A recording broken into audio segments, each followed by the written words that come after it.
Hey, everybody. I got a new hat today. So if you're wondering why I don't have my regular baseball hat on backwards, for those of you watching the video, it's because, my daughter and I were out having lunch with my good friend Anthony today. Um, we saw this awesome Italian hat.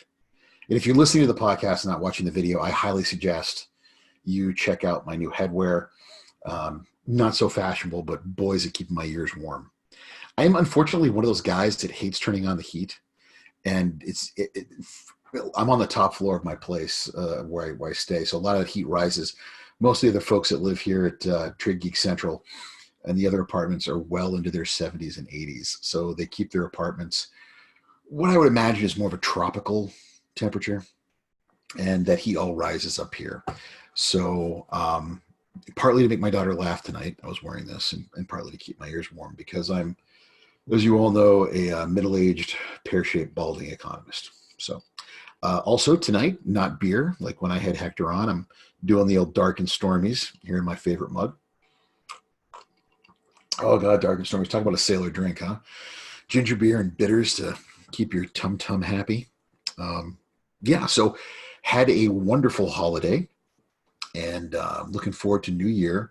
Wanted to start off the podcast by thanking all of you for listening, for all of you to continue to flood trade school and to listen to this podcast. I cannot believe the number of people who, of their own volition, decide to sit down for 45 minutes to an hour and listen to me postulate on matters of international trade. But hey, stranger things have happened.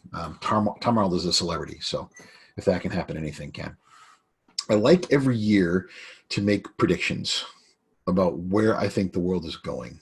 I tend to do pretty well with these predictions. A good friend of mine, when we were doing a conversation the other day, said that he had heard me on trade school say I'm batting about 700, and he says probably closer to 800. I've had some big whiffs, but for the most part, I tend to get these things right.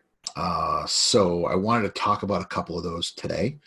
Also wanted to give you an update on 2020 and where I'll be and what I'll be doing.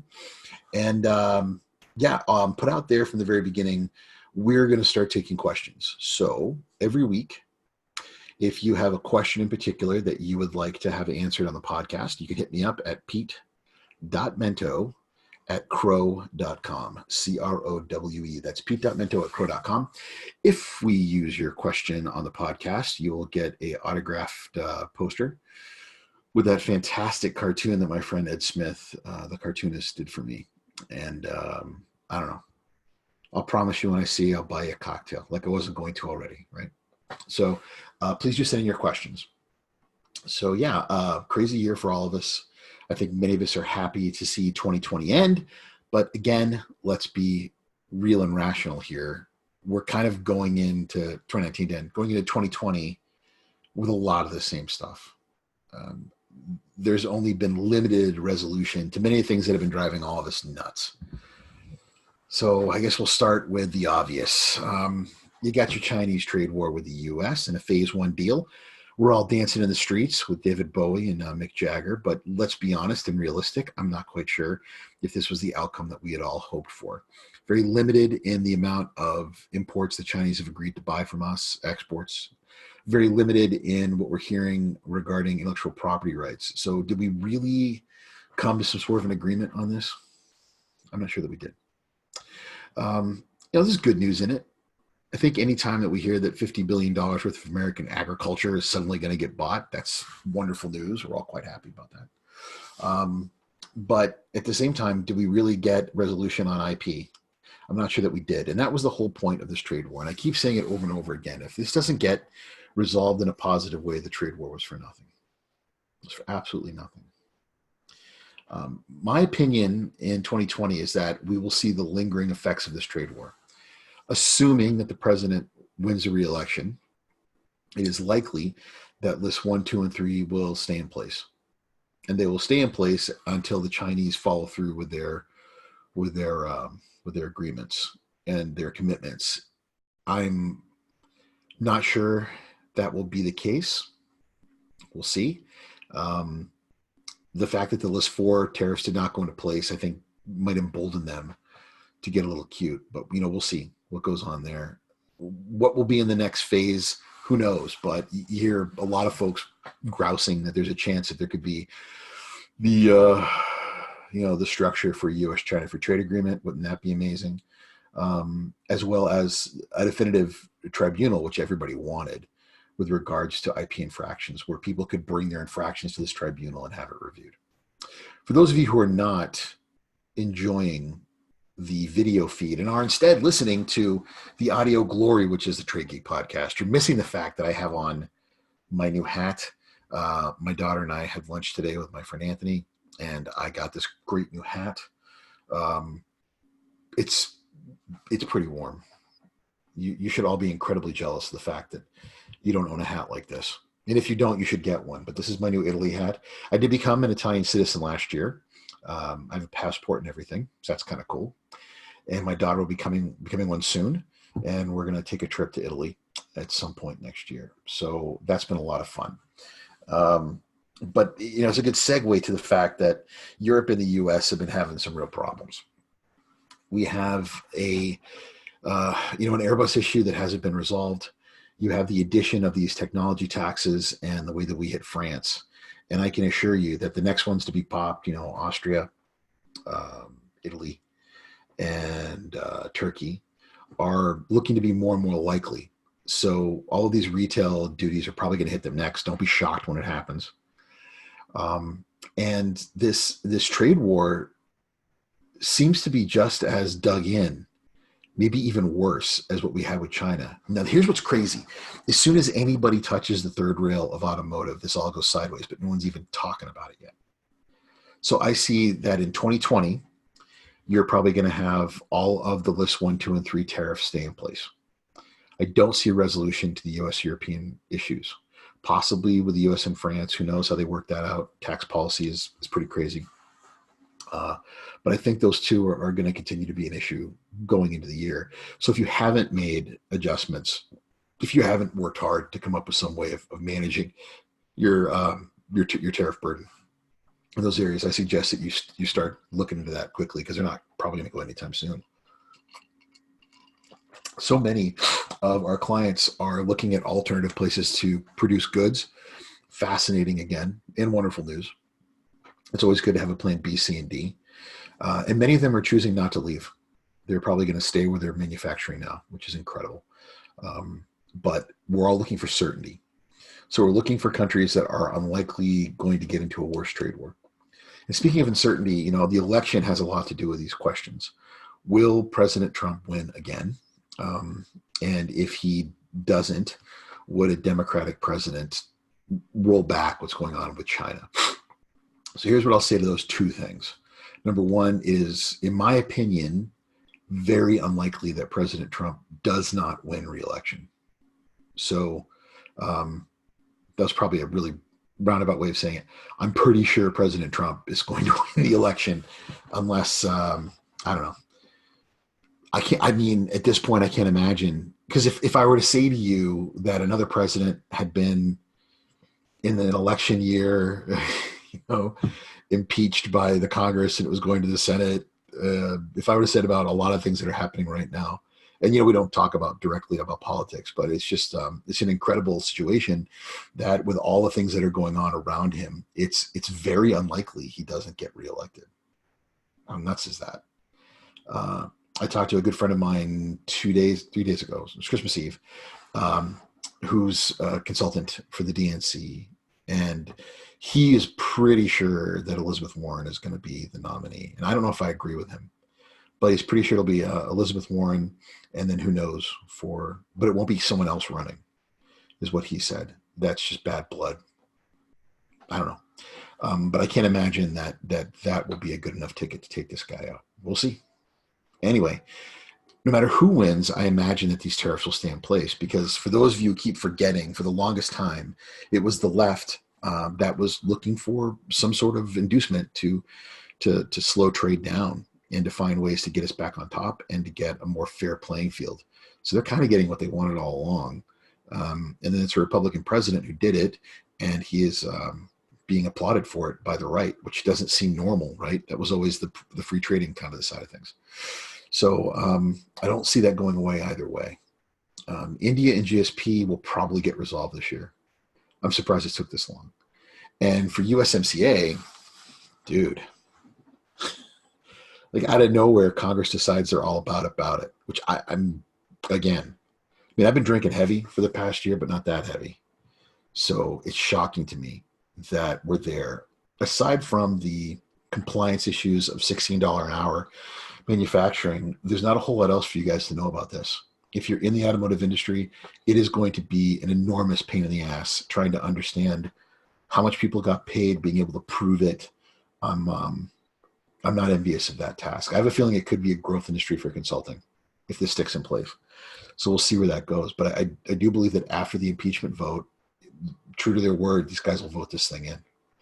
So some point in 2020, then we'll see how long it takes to actually implement it. Another interesting thing I've been talking a lot about lately is where does Brexit play in the whole America thing with where we are, and I don't think we have all that much to do with it really as far as influence. We're going to be sitting on the sidelines waiting to see how this fight ends. With Boris Johnson getting his decisive victory, it would appear that a real hard Brexit will happen. And that being the case, if you're not prepared with your trading in Europe, classifications, and you have a plan in place, you are going to be in a world of hurt.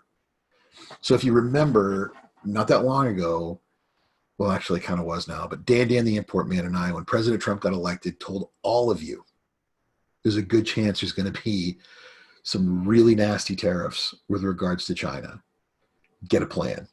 I'm telling you right now, if Brexit happens the way it looks like it's going to happen, you better have a plan to deal with it. You better have your products classified. You better have all your banking in line, your logistics in line. Have you talked to your brokers? Brokers need to be your first line of defense here. Feel free to give me a call. But unless it's really complicated, you're probably not going to need that much help on the logistics side. On the tax side, yes, please do give me a call. But on the logistics side, if you're talking to your broker, you're talking to your freight forwarder and get that sorted out. Overland trucking, all of it. Because I have a feeling I don't have a feeling, I know that most of the significant freight forwarders and logistics providers have a plan in place. So it would behoove you to know how they plan on serving you when things will go sideways on fire if Brexit were to happen. Okay, so a couple more things I want to talk about. The economy. I think that 2020 will be another good year. I think we'll probably have a GDP growth. Believe it or not, I think we're going to hit that 3% again. I think that unemployment will remain low. I think that wages aren't going to grow that much, which is a strange thing. You think that with unemployment so low, wages would grow a lot, but I don't think it's going to happen. Sorry, it's still Christmas, so I'm not really working. So if I'm doing a podcast at midnight, I'm probably going to have a cocktail or two here. So I apologize that I keep stopping to have a drink. In any case, I believe that 2021 is the year that we begin to feel the negative pressure. And it's going to be a doozy because you're going to have, I think, significant global pressures outside of the United States affecting the global economy. I think that we're due for a Chinese debt crisis. I think that all of the additional duties around the world are only going to speed up inflation. I think you're going to see a lot of countries who were just skating by really hit a pretty rough patch. And a lot of that's going to come again from debt. So where are housing prices out of control? Where are we seeing stupid loans? Countries like Canada, countries like China in particular. I think the Chinese debt crisis will be the thing that really pops this thing off. So watching all that closely, we'll see how that goes. I think that oil is probably going to stay at about where it's at now, maybe go up a little bit. Who knows? But with America's changing attitudes toward consumption of fossil fuels and the way that we're more or less an energy independent country now, it's hard to put your finger on a need for increases. Down economy, America being pretty much energy neutral right now, I don't see how the world's oil prices take a big bounce on that. Add to the fact that so much of consumption is based on global trade. I don't see a lot of ships and a lot of airplanes needing a lot of fuel in 2021. And this is all based on futures. So we'll see where that goes. One more thing about the economy, at least in the United States, I think you're going to see a lot of cool stuff. Kind of like if you remember when the economy wasn't so hot at the end of the Bush term, the beginning of Clinton, but then all this technology stuff started catching up. I think that's what you're going to get to watch at the end of 2021. You're going to start to see the inklings of those really cool innovation economy things begin to become mainstream. And with that, a bounce to the American economy and other countries trying to follow suit. I'll give you a great example of that. Electric cars. So I've never made any bones about it. I'm a huge fan. And I'm a huge fan for a couple of reasons. One, it makes sense from an environmental perspective that we should be investing in these technologies. Two, a lot of it originates from the US. A lot of the technology that we know about electric cars comes, at least in the modern electric cars, comes from companies like Tesla. And number three, the technology is super cool. I mean, it's super cool, the speed and the amazing things that these cars can do. They're incredible. Hector has a Tesla, and I make fun of it endlessly because he has like the little Tesla, like the baby's first Tesla. That's what he rides. But I worry about companies like Tesla, and this is my own personal opinion as a guy who's a bit of a groupie for I don't own one. I drive a gas guzzling Jeep Wrangler and a Harley that probably gets the worst gas mileage of any bike ever. But I'm a huge fan of them, but I don't own one. And, Tesla took all the risks. And this opinion gets me in a lot of trouble, but I think it's important that I put it out there because of what I'm talking about. Tesla takes a ton of risks, and they've gotten the reward for those risks. And everyone equates them with the company that took the risks and it paid off. But the problem is when you're trying to out-innovate everybody else and disrupt an entire marketplace, you truly have to disrupt it so that competition can't just come in behind it. And there'll be a parallel with logistics here in a minute. But if you haven't watched a video of the Porsche Taycan yet, that car is insane. If you haven't seen what Mercedes-Benz is doing with their electric cars, they're positively amazing. And there comes this interesting problem you've got with electric cars. And this is, again, economics nerd talking, okay? So would you rather buy a car from a scientific genius or who is the start of it all? And there are people who, because of the brand, they're going to buy that car, okay? Or would you rather buy the same technology from a car company who is known for its engineering expertise, has incredibly deep pockets? So they take all these ideas from the originators and they can expand on them more rapidly. They can take much bigger risks with what they're doing than their competition, and they're able to service it in a way that's different from Tesla. I think it makes for an interesting question because they're in a situation where they can lose more, they can make crazier, problems. So much of what was done by Tesla is open sourced. So I'm not feeling it for that company long term. Then another thing that's always bothered me is, these trucks went out. It was $100 to get your bid in for one of these Tesla trucks. And that's not a lot of money, but it allows Tesla to go to the street and say, hey, we just got 25,000 orders. How many of those people that pledged $100 really going to buy it? Who knows? We got 10,000, 25, 30,000 orders. We need money now to build those. You want to invest because things are going great. And like, oh yeah, all these orders are great. But they did the same thing with the Roadster, and it was a $50,000 sign on for that. And I don't think they've delivered a single one, if I'm correct on that. Or if they haven't delivered many. So it just feels like it's this machine where in order to make the things we've already promised and people giving us deposits on, we have to get money from the next thing. And that's not a sustainable business model. I'm very worried that a company like that could get bought. And again, I don't know what the hell I'm talking about, so don't take my advice. Talk to your broker, talk to the people. But it would make sense that a company like that were to get bought by another company heavily invested in electric, and to see that company use this amazing technology. Another thing that's always kind of bothered me, Elon Musk just wanted electric cars to be a thing. He wanted them to be the sort of thing that was sustainable, that people were gonna use electric cars. He did that. So is he going to care as much, and is he going to put as much time and effort and energy into it? I think probably not. I mean, it would make a lot of sense for Tesla to sell themselves or to get bought by somebody or whatever, or merge, or be acquired, um, and then have him focus on going to Mars and building tunnels and Hyperloop and all these other amazing ideas the guy has. So what does it have to do with logistics and supply chain? A lot. I am inundated with consulting opportunities and job offers from these new to the world customs house brokers and freight forwarders that are e-brokers and e-forwarders, and we're going to change the world. And what I say to all of them is, you can come up with all this technology and all these ideas that you want, but you're up against multi-billion-dollar companies that you're not really disrupting, working in an industry that has margins that are razor thin. You're just going to come up with an idea and they're going to make it better.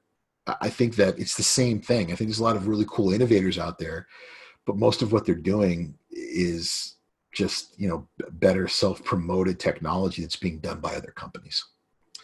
I think that the margins on logistics will continue to shrink as these freight forwarding companies are put in a position where value becomes less and less important to the consumer. And that is incredibly troublesome when you look at it from the outside. It's fun. Don't get me wrong. It's fun to look at when you're just, to me, this industry is like a bug under a microscope. Honestly, I can't get enough of looking at it. It's like a cockroach under a microscope. It fascinates me. And I've been in it long enough now that I feel like I understand parts of it, certainly not the whole thing. But I think you're going to see in the next couple of years, as technology becomes more and more of a driver and an indicator of success in this business, you're going to have more and more companies, large companies, adopt and acquire these smaller companies. And it will be the same people playing, they're just playing a different kind of music. And you can come in and try to disrupt it all you want. You're not going to have the ability to be as successful.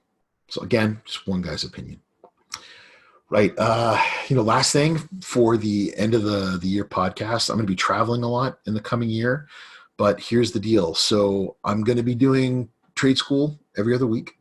So you'll have access to me that way. I'm going to be doing the podcast at least once a week and bringing on as many trade geeks as I can to talk to you. And I'm going to be out trying to do more face-to-face one-on-ones. So one of the great things about using this technology is that I can get out my ideas and push them out there pretty regularly and, to a pretty big audience. And then it gives me time when I travel to not be in one town doing a seminar in front of 50, 60, whatever people, and then maybe seeing one or two. So my intention is actually to travel wherever I can, where people want to see me, and then spend a couple of days there doing face-to-face sales calls, having lunches, having dinners, and getting to talk to people. Certainly, I'm trying to convert this relationship into something financially beneficial to my firm. So the whole point is to look for opportunities to open doors for conversations about global trade, global tax, whatever we can do to put you in a better situation financially. So if you'd like to see me when I'm out in your town, drop me an email, pete.mento@crow.com, CROWE. And I will certainly do my best to fit you in. And I'll be doing some international travel, first quarter. I'm in London. I've been asked to speak at a couple of things overseas. I'm not sure if I'm going to say yes or no. But, the idea is to spend more time one-on-one with people. And I intend very much to do that. Lastly, I said a little bit at the beginning, I can't thank all of you enough for the incredible opportunity you've given me to talk about this stuff and to be engaged. I promise you that I will continue to work hard to get you information as soon as I hear it. That I will continue to work hard to mine my relationships so that I can learn everything I can and get it to you as quickly as I can. And I promise you to try to make it fun along the way. So hit me with those questions. Tell me if you'd like to be a guest or if you can think of somebody who'd be a great guest. We got some great ones coming up here. And, no matter what, try to come up with a plan. Come into 2020 with a plan. I had a farm in New Hampshire. I loved it so much. And one of the things I loved about it was this old stone wall that went all the way around it. And it was built before the Revolutionary War, around 98 acres. Think about that. And one time my daughter asked me, how did they make it? And I just told her stone by stone, one rock at a time. So think of your compliance program that way. No one's expecting you to fix it all today. And many of you have already built a hell of a wall, but just focus on, hitting singles and getting one more rock on that wall. Think of something you want to accomplish every day, every week, every month, every quarter. And before you know it, you're going to make some real progress. And if you ever need help, please give me a ring. If I don't know the answer, I'll find somebody who can help you. And, just know I've seen people in much worse situations than yours turn everything around. Again, thank you all for the incredible support that you've given me over the past couple of years, and particularly last year. Things really changed with all the crap I'm doing on online. So I really do appreciate it. I will be locked away on New Year's Eve, away from all the people on the roads. But all of you out there, Merry Christmas, Happy New Year, Happy Hanukkah, Happy Kwanzaa, Happy Festivus. But most importantly, I'm wishing you all the most prosperous of New Years. And I hope that somehow or another our paths cross. Thanks again. Stay compliant out there, and I'll see you in the new year. Take care.